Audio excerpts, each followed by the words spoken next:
Hello everyone! Welcome to Native Man Math Tutorial, wherein you can find free mathematics Tagalog tutorial. The content of this video lesson is Grade 9 Mathematics under Term 1, Week 5 of the revised K-10 curriculum. For today's video lesson, we are going to discuss how to represent linear function in real-life situations. But before we discuss this lesson, if you are not yet subscribed to this channel, please subscribe for more video lesson. So what are you waiting for? Let's begin!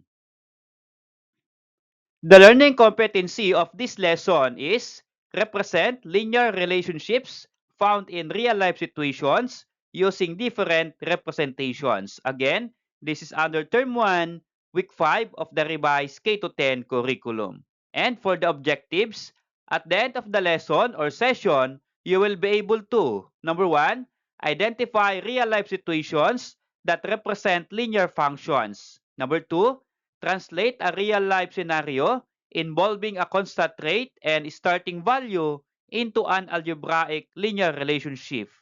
Number 3, recognize the usefulness of math models by discussing how steady daily changes affect realistic situations like savings or travel. And number 4, write a complete word problem solution by converting a real-life scenario into an equation on an illustrative graph. Let us start by focusing on this question.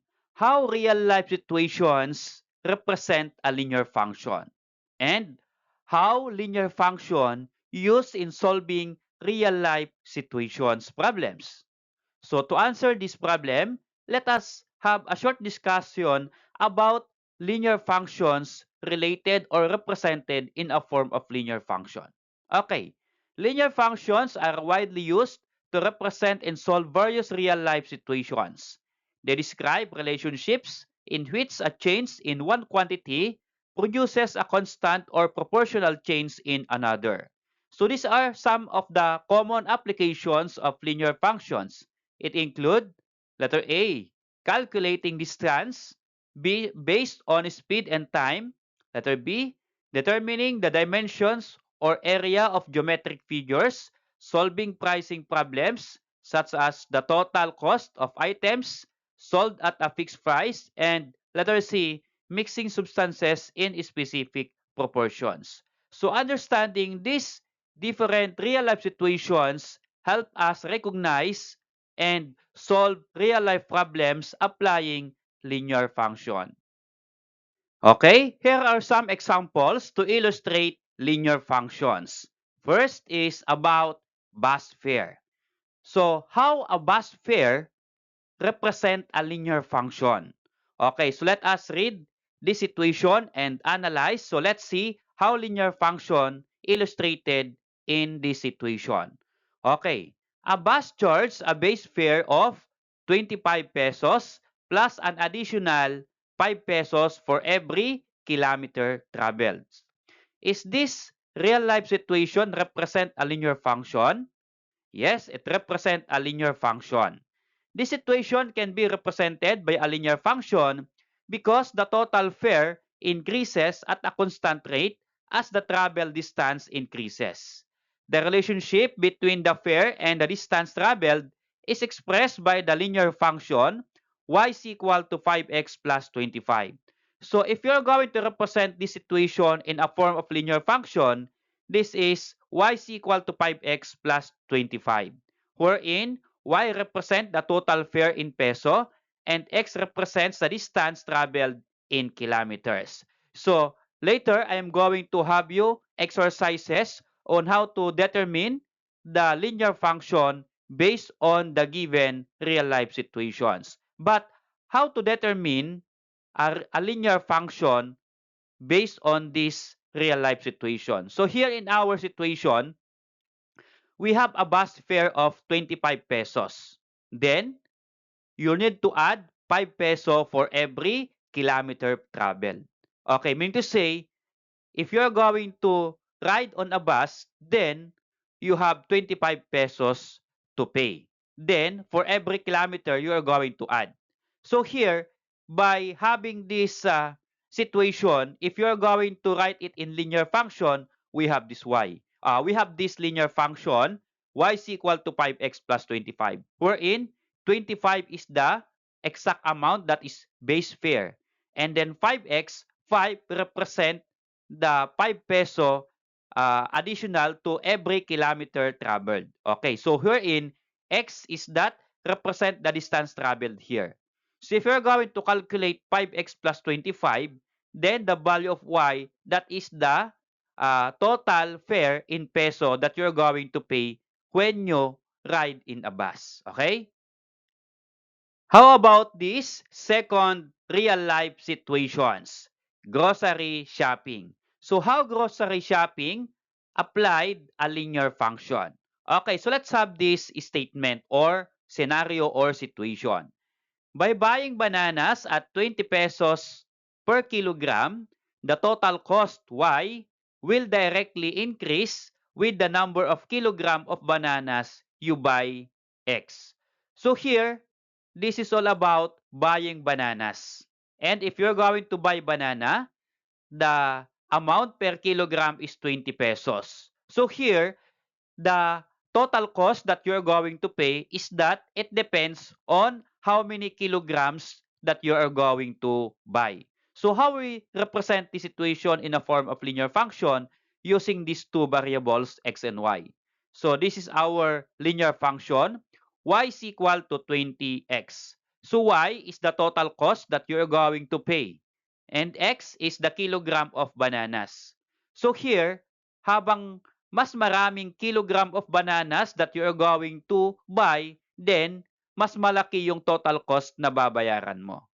Okay? So for example, you buy 1 kilogram of banana, then 1 kilogram represent the variable x. So 1 times 20, that is equal to 20. Then, you're going to pay 20 pesos. Okay? But how about if you're going to buy 10 kilograms of bananas? Okay.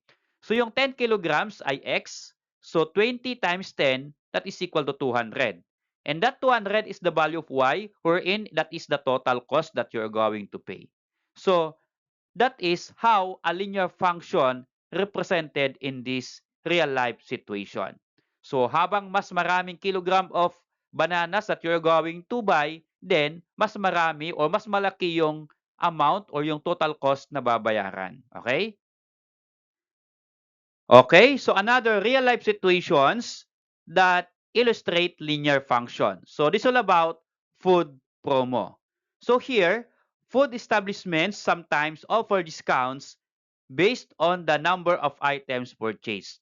So may mga establishment na nag-o-offer ng promotion wherein kapag maraming items na binili natin, they offer discounts. Okay, so what are some examples? So here, example, a promotional offer may provide a 15 pesos discount for every additional bucket purchased.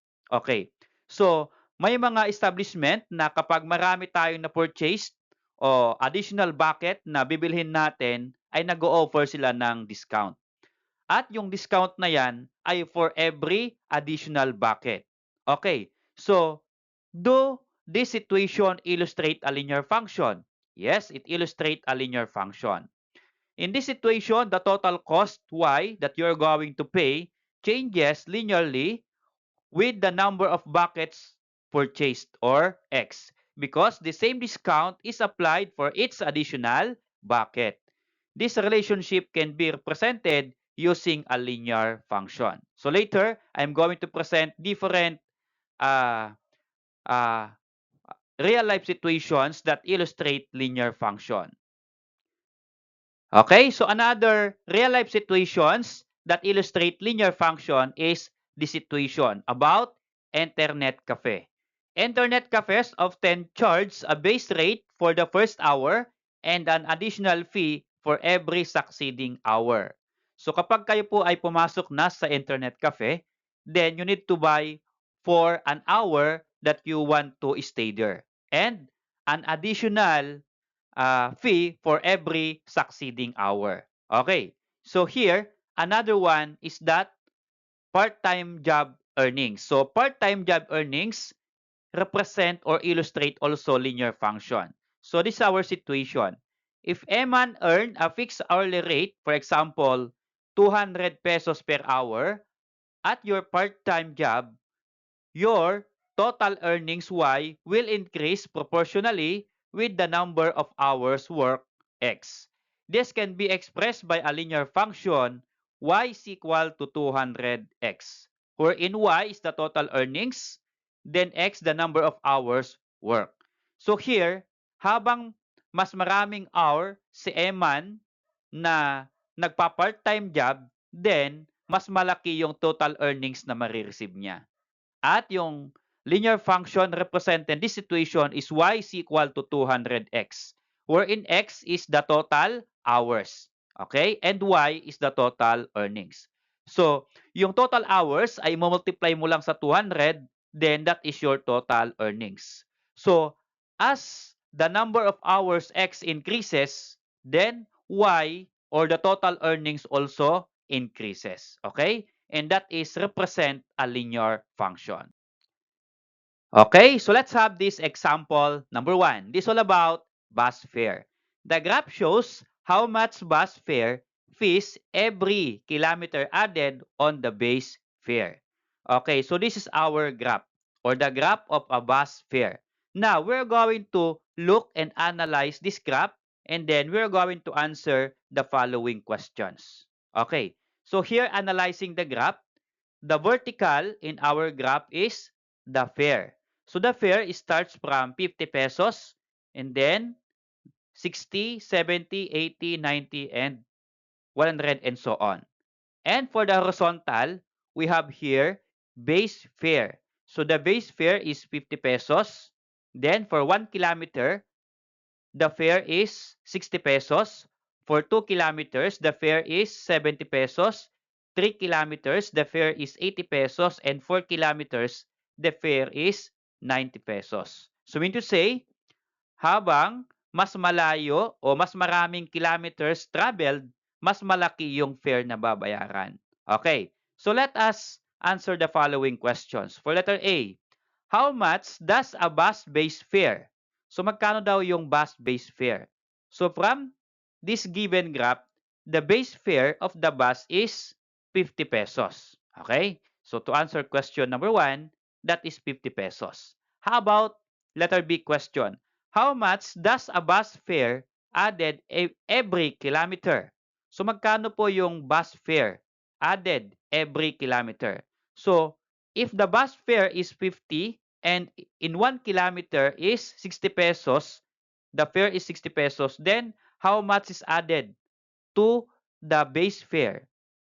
So here, the amount added to the base fare for 1 kilometer is 10 pesos. So that 50 plus 10 is equal to 60 pesos. Okay, so here, for letter B, the answer is 10 pesos. How about letter C question? What can you say about the graph of a bus fare? So this is the graph of a bus fare. So what can you say about this graph? Okay, for me, what I can see is it is slanted upward. Okay, upward from left to right. Okay, how about letter D? If you were a passenger, would you want to ride the bus and why? So here, we have different answers to this question. Some say yes and some say no. Then it depends on the reason why they want to ride or why they don't want to ride. Okay? And letter E question. Express the situation in a linear function or express this graph in a form of linear function. So for you, what is that in a form of linear function? Okay? For me, the linear function of that is this one. F of x is equal to 10x plus 50. So how we come up with this linear function? So 50 here is the base fare. Okay? That is constant. Now we have 10x. So 10 is the amount additional for every kilometer. And then x here is the number of kilometers. So here, if we're going to try, if you ride on a bus for 1 kilometer, so 1 kilometer is x, so 10 times 1 is 10. Then 10 plus 50 is equal to 60. for 1 kilometer, you need to pay a fare of 60 pesos. Is it correct? Yes.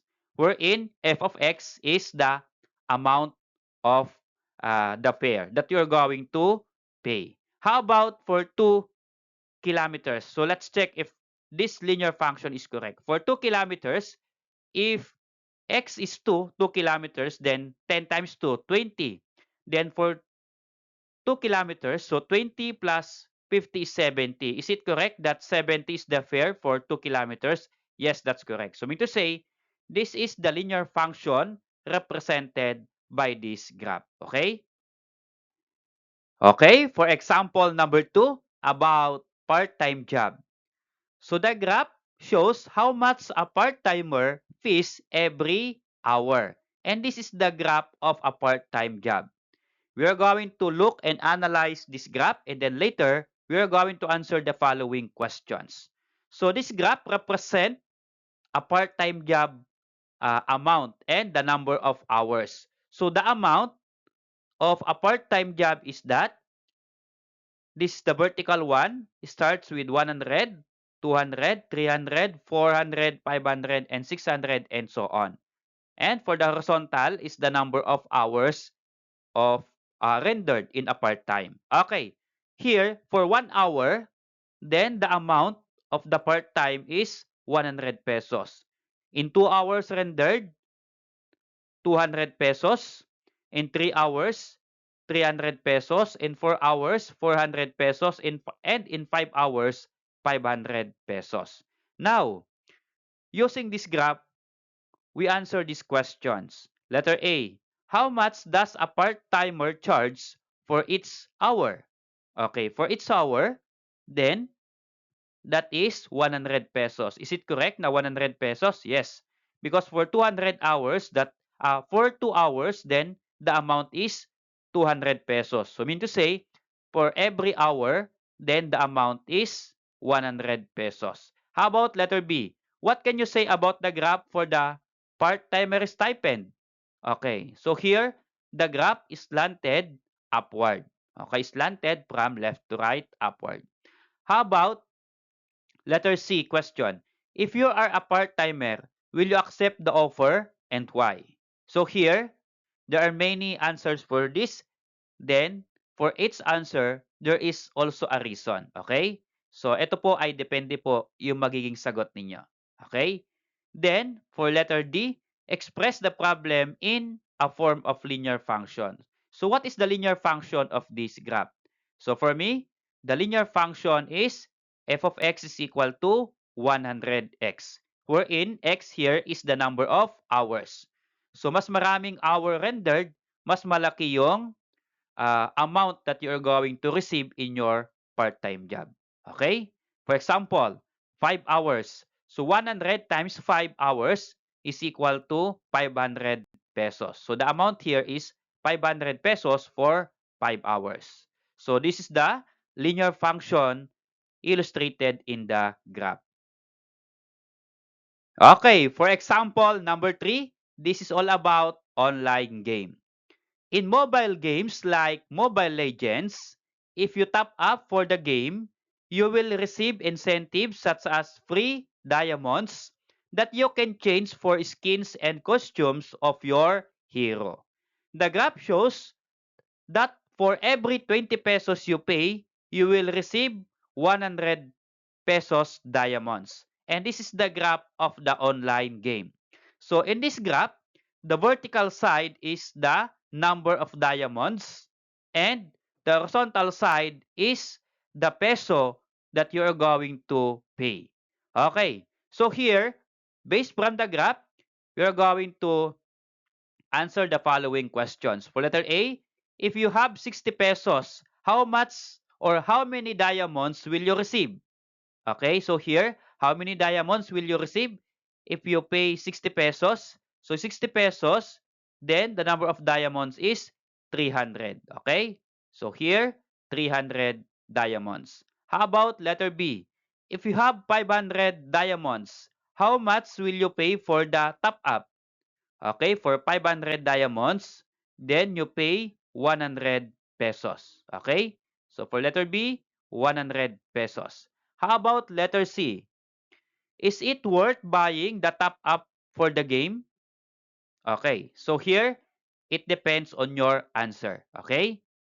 So answer may vary here. How about letter D? Question. Express in linear function. So what is the linear function represented in this graph? Okay, so here, the linear function represented by this graph is f of x is equal to 5x. So how come or how we come up with this linear function? F of x is equal to 5x. So yan po, I'm going to discuss it to you how to come up with this linear function. Okay, here. To find the exchange rate between the diamonds per peso, we're going to have this slope. So the slope of the graph is slanted from left to right. So here in our graph, for 100 diamonds, then you need to pay 20 pesos. Okay? So here, you're going to divide this one. And if you're going to divide 100 divided by 20, that is equal to 5. So mean to say, 5 here is the slope. Okay? Wherein, in linear function, f of x is equal to 5x. Okay, so how about this example number 4? About saving money. Imagine you're saving money for the entrance fee to a luxury resort. Every week, X, you save a fixed amount, Y. Now, here for example number 4, I will give it to you as your exercises, okay, or activity. So you're going to graph this situation about saving money, and then you're going to answer the following questions. Okay? So it's up to you what number that you're going to put in for your savings for every week. Okay? And then I will give my graph about the situation, but you can create also your own. Okay? So my graph about the situation is that the vertical side of the graph is the amount in Y. And the amount, I want to start it with 50 pesos. Okay? So I want to save 50 pesos for every week. Okay? And then, here is the number of week. Okay? So, you can create your own graph. Then, this is your basis. Then, you can, or you're going to answer the following questions A, B, and C. Okay, to end up the discussion, so let's have this formative test, multiple choice. So choose the letter of the correct answer, but the choices are here below. Okay, so we have scenario 1, 2, 3, 4, and 5, and choose your answer from the choices here. Okay, number 1 scenario. You're buying banana for 5 pesos each kilogram at a fruit stand, and they charge 3 pesos for a plastic bag. Okay, here, for this formative assessment, since you need some time or more time to think of your answer, I will give you 10 seconds to 20 seconds to answer each scenario. Or you can pause this video lesson, try to answer or pick your answer from the given choices below here. And then later, if you have your answers from 1 to 5, you can play it again and see if your answer is correct. Okay? So here, I will reveal the answer for 1 to 5 scenario. For scenario number 1, the correct answer there is letter B. Okay, this one. For scenario number 2, the correct answer is letter C. Okay, this one. For scenario number 3, letter D. Okay, so this one. Scenario number 4 is letter A. Okay, letter A is this one. And for the last scenario, the answer there is H. Okay, so if you got all the correct answer, well, very good. If not, try to answer it again or try to analyze it again, the scenario. Okay? Okay, so let's try to answer this problem solving if we really understand the lesson. You work at a catering service and earn a fixed rate of 150 pesos per hour. So you are going to answer letter A. How much will you earn if you work for 10 hours? Letter B. Write the equation to represent your earnings. Y. based on the number of hours. So you're going to write linear equation or linear function represented by this situation. Okay? So I want your answer to be posted in the comment section below. Okay? So kung umabot ka sa part ng video na ito, try to answer this question at kung meron kang sagot, then comment down below. So kapag nakuha mo yung tamang sagot at napick ko yung pangalan mo, magbibigay po ako ng reward through GCash. So what are you waiting for? Post this video, answer, and then comment your answer below. Okay? Thanks for watching, guys. If you see this video lesson is helpful, then please click like and then subscribe if you are not yet subscribed to this channel.